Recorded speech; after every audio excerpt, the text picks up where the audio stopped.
Yo, yo, yo, what is going on, my beautiful brothers and sisters, fellow radiators of love? My name is Jamal Pope, aka J Fenixx, and this is going to be your astrology forecast for Thursday, July 6th of 2023. Thanks so much for joining me in this video. I hope that you guys are having a wonderful week so far. Let's go ahead and hop right into the transits for the day. Well, we do start off the day, of course, with that moon in Aquarius, and it will be finishing up in Aquarius, right? So, and it starts the day off, of course, earlier in the morning, like really early in the morning, right? We're talking like 3:30 or so. So, unless you're like up really, really late on the East Coast, and if you are still up on the West Coast, we're going to have that opposition to Venus, right? But later on in the day, of course, that moon is going to hit 27 degrees and it's going to actually oppose Mars at this spot too. And these energies are coming off of the square to Uranus, of course. Now, this is going to be certainly interesting with the moon in Aquarius, being that it's also in the decan ruled by Venus, which is pretty interesting. So it's in a Venus ruled decan. And yeah, we're definitely are trying to still find some sort of connection. We're definitely are still wanting to, have some excitement in our life with the Leo energy. Definitely wanting to have fun, and receive that aspect with Venus here. And Mars is definitely wanting to act upon these, our passions, our courage, be bold and stuff. But with the moon opposing all of these energies, it makes it to where like we may feel the emotional disconnect from it. I think it's because we're wanting to connect the Venus energy and the Mars energy. And we would ideally like it to be in Leo, but it's not going to happen that way. And it's not going to happen until it's way over here. In fact, I kind of want to just look at when exactly it happens because I'm not sure what degree of Aquarius these guys are meeting at, but I know it happens in Aquarius. So we have, okay, yeah. So it ends up being, because I've been talking about this aspect, and I figured I'm also just going to show you guys too, because it's going to be, yeah. So they're going to meet in Aquarius. It's going to be around 6 degrees of Aquarius is where they're going to meet, which is interesting because that's where Saturn is right now. So, yeah, it's very interesting because, like I said, that is where Saturn is right now. The North Node actually will be on Chiron, so that's pretty interesting too, right? So, but anyways, if we were just to take it back to, present day, right? Let's see, hours. So where do I have it at? July 6th, right? So that's the one I'm covering. So yeah, we're going to have this opposition, right, with Mars. And of course, we have Pallas Athena here. This is actually going to be the area that Venus is going to be retrograding at. So it's pretty interesting that, at this moment, we also have Saturn here at 6 degrees, and you guys saw how I did that, right? That when these energies meet up in Aquarius, it will actually be on this degree, and the moon will hit Saturn. It will actually conjunct Saturn pretty much at midnight on the East Coast going into the next day. So, yeah, we are wanting to have like this we want to have this love story. We want to have this thing where everything works out and it's sort of like a happily ever after.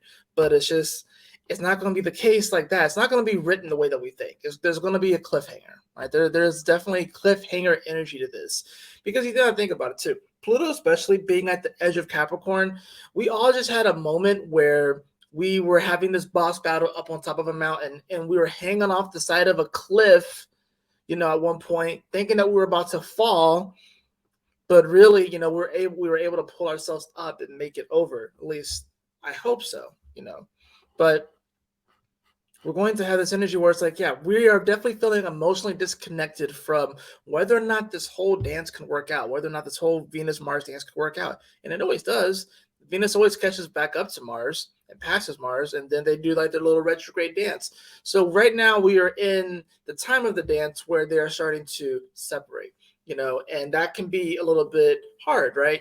So it's like instead of being like all close up to each other, the dance, they're kind of further away, and they're going to be doing their own thing for the next 6 to 8 months essentially until February of next year, right?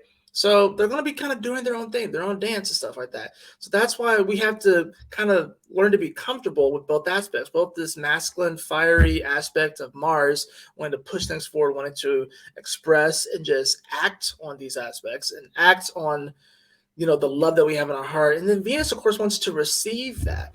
So, but Venus is slowing down because Venus has to go through a review period on what it is that we really value when it comes to the matters of the heart, when it comes to the matters of love, creativity, our passions, children. We have to go through like a whole review period on this, right? And that's the thing about this. Right now, Venus is like in the classroom, if you will. Going retrograde is going to be like the review period, and then going back forward is actually going to be like the exam. That's the test, right? So that's the thing right now. It's like when it comes to the Saturn energy, we are already in the review period. And this review period that Saturn is in is the place that these energies will meet up next year. So pretty freaking important, right?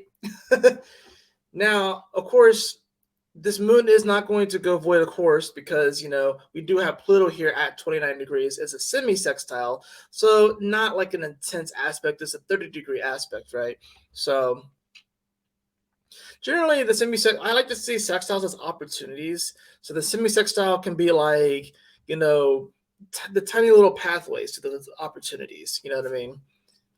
Now we still of course are dealing with Sun and Cancer. It's about halfway through at this point, right? So got about 2 weeks until that Lionsgate when Venus is also going to retrograde. And you also have to think about it. Venus is going to be retrograding at 28 degrees of Leo, which is where Pallas Athena is right now.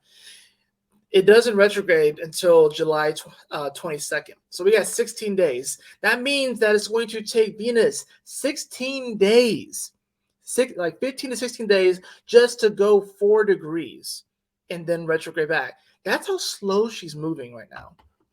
16 days to go 4 degrees, right?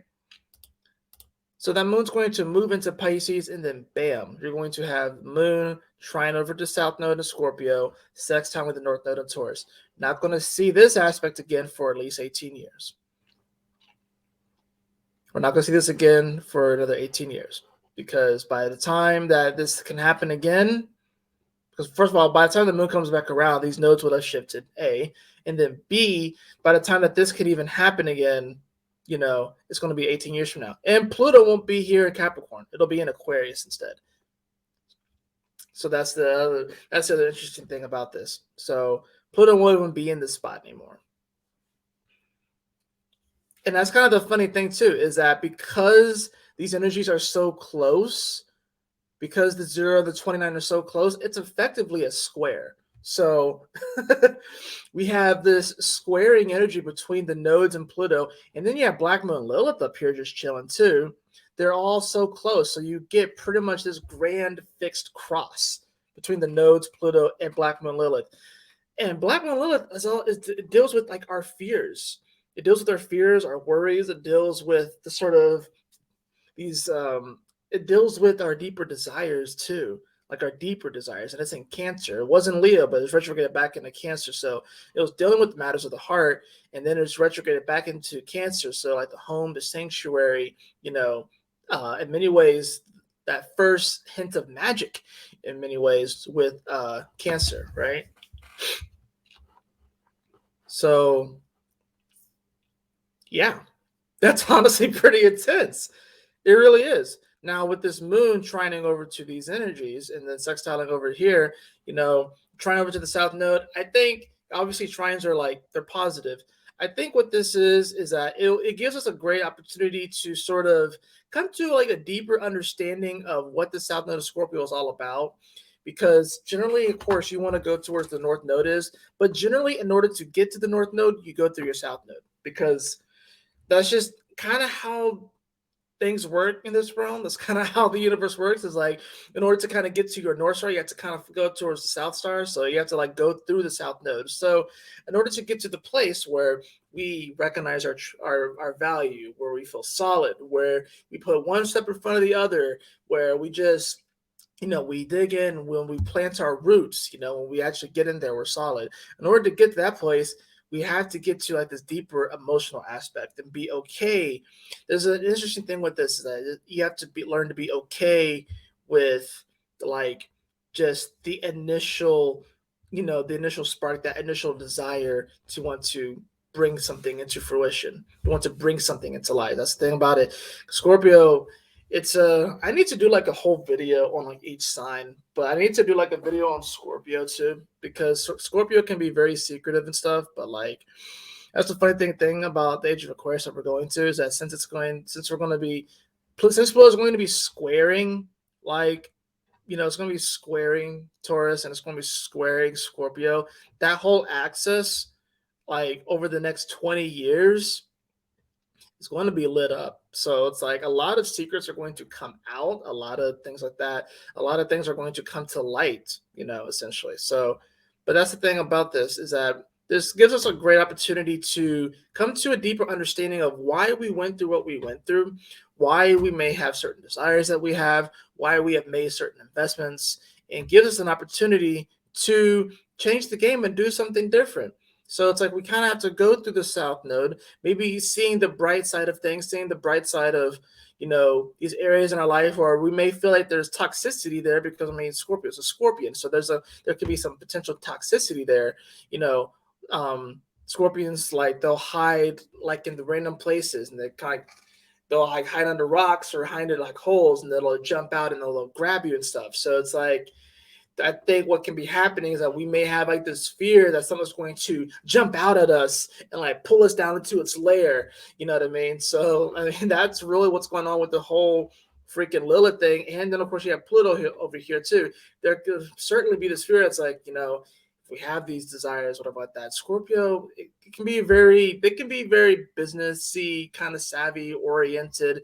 It's their third house is Capricorn, so Scorpios love to talk business anyways, right? So there could be this element to where it's like, let me channel here for a second, because definitely something's wanting to come through. Yeah, I'm really feeling like we could potentially on this day, and just in general, I think this is like something that's been kind of just happening over the last couple of days. You could probably feel it, but it's like we can almost sort of like manifest our own apparitions in our life to scare us. And then I'm hearing that this is actually like some sort of like feedback loop. This is sort of like an adaptation. Some of you guys have created apparitions in your life that don't actually exist, but maybe because you've given them so much energy, they kind of have taken on a bit of a life on their own. But these apparitions, it's weird. It's like they're trying to hold you and trying to keep you small and keep you from exploring the depths of who you really are. And these are sort of like, they're built in like little caution tapes where it's like a part of you is trying to keep you like that because maybe it doesn't want to expose you to everything just yet. Maybe there needs to be some sort of checks and balances, if you will. That's the thing about this. I think this is a checks and balances kind of thing. I think we are going to be gaining more access to these deeper aspects of ourselves over time, but it's not like anyone really has like that full access to these deeper recesses. We can reach it. We can believe that it's there. That's where the whole Sag energy kind of comes in. And we do have Jupiter here in Taurus too, which is kind of lending a hand to that. There's definitely this thing where we definitely feel like we're uncovering stuff. And in the past, maybe we are afraid to uncover things. Maybe we've created these apparitions because in the past we tried to uncover things. We felt like we might have gotten hurt. We might have gotten hurt physically, emotionally, mentally, maybe even spiritually. Maybe we feel like we were attacked. And now it's like we have like, it's sort of like this like reaction, this adaptation to where like, if we go down these paths, if we go down this thing, if you're trying to uncover this thing, you might, it's like you're trying to protect yourself in many ways. You're trying to protect yourself, right?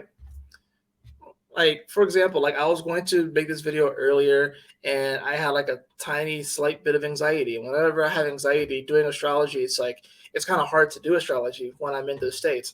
I took my CBD tincture, sat down, watched some TV, and then I felt great. I felt perfectly fine. I got on here and I'm doing my thing, So it's like, you absolutely have the tools to take this thing to the next level, right?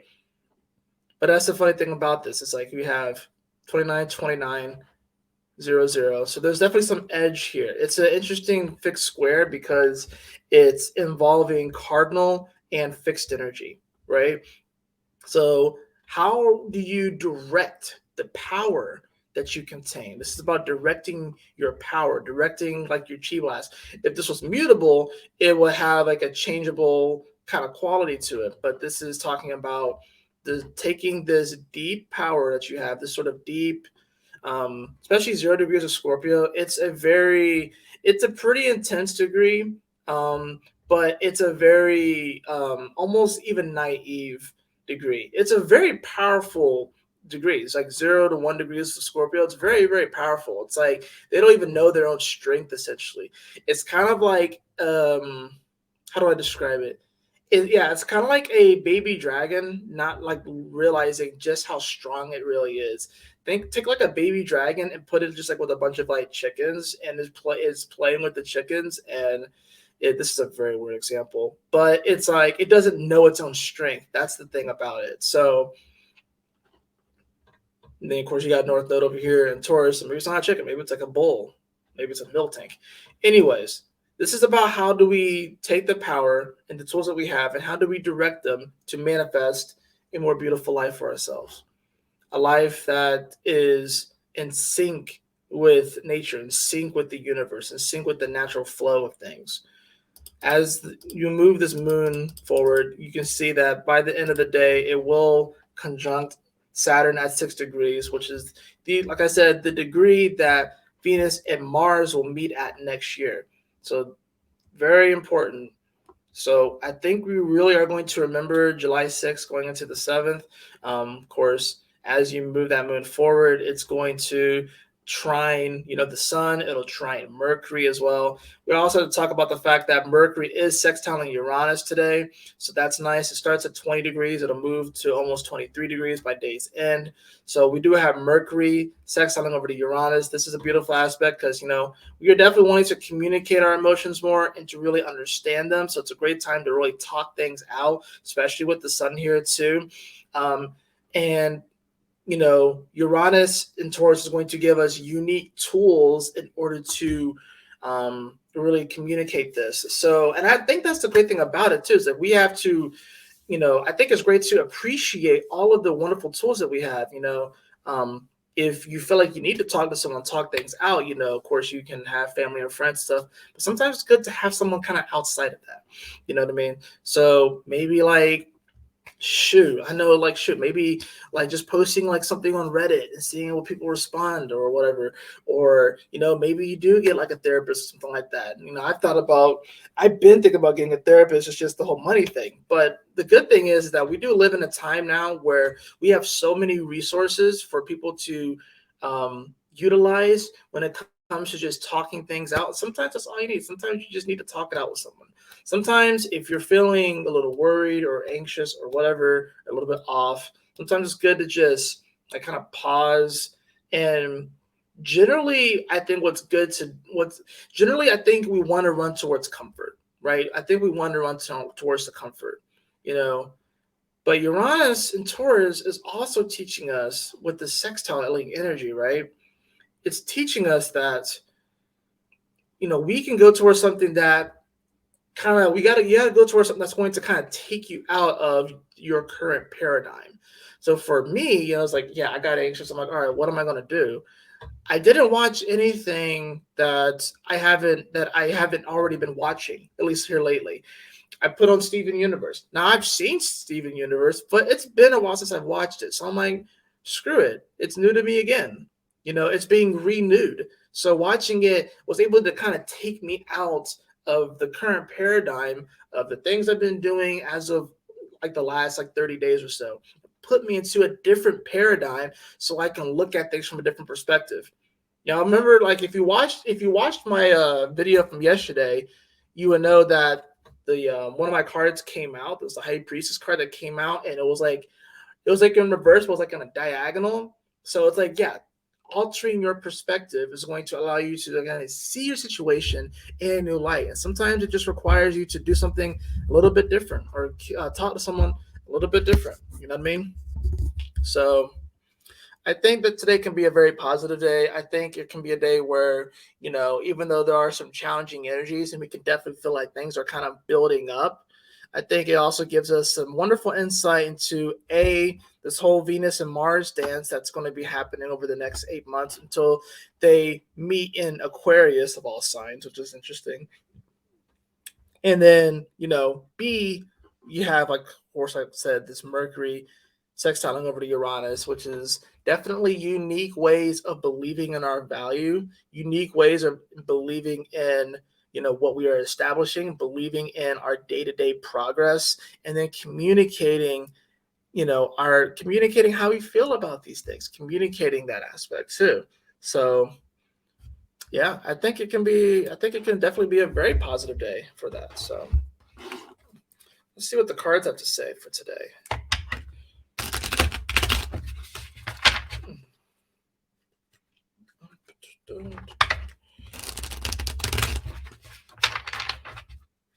All right, let's see what we have for the cards today.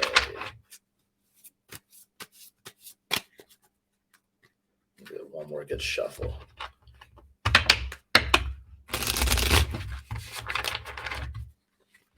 All right. Interesting. So I have the Five of Pentacles, followed by the Wheel of Fortune in reverse, and then followed by the Four of Wands in reverse. You know what's interesting? We could really turn this frown upside down. This so that Five of Pentacles, we definitely can have this feeling of FOMO, feeling like we're missing out, feeling like we're not a part of the party, feeling like we don't belong, feeling like maybe even feeling like we're not wanted. And then you have this Wheel of Fortune in reverse and this Four of Wands in reverse. There's so much great beauty that's right around the corner. That's actually, honestly, not even right around the corner. It's right in front of you. You just have to really adjust the way that you look at it.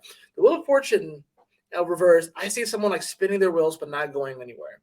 And then that Four of Wands in reverse, it's like, man, like there's like it's a commitment. It's a party, but it's a commitment as well. People like to call it the marriage card. And yeah, in many ways it could represent like that day itself and all of the decor, all of the beauty, all of the excitement, the dancing, the food, the drinks, and everything like that. But it also represents just your commitment to a path, your commitment to something. Because true marriage, like people like to focus on the wedding, people like to focus on the party, but it's like the aftermath of that. It's like everything that comes after it. It's something that you build. So that's the thing about this. I think, if we realize that we actually aren't missing out on anything, that we actually aren't being excluded, that we actually are worthy, that we are valuable, that we recognize what we have right now and how abundant we truly are. Once we realize that, then guess what? These guys become upright. And then we realize that we absolutely can commit to this amazing path, and have that beauty in our life, and we can have the fortune that we seek. But this is something that we need to build too. This is a fortune that, the fortunes that we build instead of the fortunes that we just randomly come into always feel better. When you've been working at something and working at something and working at something, putting your all into it, sacrificing. That's the other thing about this is there's a level of sacrifice that comes with these energies. There's a level of sacrifice that comes with the energy right now. You can feel it too. The things that you're having to sacrifice right now, things that you're having to let go of so you can continue to move forward, right? I'm going to draw one more card too. Yeah, we have the Ace of Pentacles. Yeah, you definitely, today know your worth, know your value, and know that you are building something that, quite frankly, no one has ever built before. That's the thing. Some of you guys are building things that no one has ever built before. And you're wondering why things aren't sticking. You're wondering why things aren't like clicking 100%. That's because you are being innovative. This is something that's new, something that the world hasn't seen yet, right? So give people time to warm up to it. I think it's like sometimes we live in such an instant gratification kind of world. We're like, no, we gotta like give this thing time to like gather itself, to build. Let the snowball build. Let it build up. Let it build. Just take it one step at a time, day by day. You will hit your goals. You will hit your goals. I'm telling you, like if you just keep at it, one step at a time. Maybe some days you run a mile. Maybe some days you run half a mile. Maybe some days you crush it and you run 10 miles and you feel amazing. Maybe some days you just take one step. Every little bit counts. Absolutely every little bit counts. So if it's anything I can like do, if there's anything that I can say to you guys with all the energies that are going on right now, with everything that seems crazy and very edgy, and we're just trying to find a comfort on the edge, it kind of feels like it does kind of feel like right now that we all are like like having like a picnic on like the edge of like a massive cliff, and like this cliff goes like way out, right? It goes way out, and trying to find comfort knowing that just below you is like this deep ravine, and trying to find comfort in being in that spot. Like that's what it feels like right now for pretty much everybody, right? You have the tools. You have the tools right now to make it through this moment. I promise you, you do.